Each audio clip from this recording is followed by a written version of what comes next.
Meet Lewis and Tolkien, two heroes of mine, and two of the greatest minds in the history of the church. Their stories have inspired millions and they connect with us at the deepest spiritual level. I remember Gavin Altland once saying that their mythology whets the appetite for that which the gospel fulfills. In other words, their writings make you long for another world, a world of angels and fantastical beings. But I'll let you in on a secret. Tolkien and Lewis were both medieval men. They were steeped into the myths of the past and the old way of conceiving the world.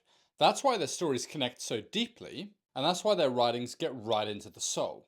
Let me explain. You see, since the Enlightenment, the Western world sees everything through the lens of scientism. In other words, you can only affirm something or believe it if you can shove it in a test tube.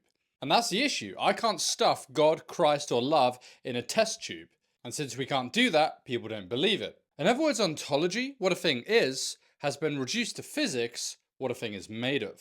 And so if you ask one of the ancient people what is a star, they'd probably say to you, a star is an angel, or the promises of God, or the glory of God.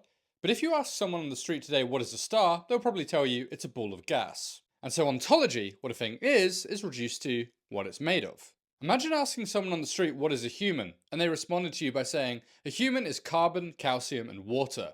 That would be a terrible definition. Tolkien and Lewis both understood this. They were pre-Enlightenment minds, and that's why they connect with the soul. Because the Enlightenment reduced everything down to just matter in motion acting on chance. But we all know that we're much more than just what we're made up of. Humans are made in God's image with dreams and hopes and longings and aspirations. We're made for glory. We're made to be part of a better story. In other words, the world isn't just stuff. It's infused with God's creative power and energy. And that's where Lewis and Tolkien can help you. They remind us that we're part of a much bigger story, a better story.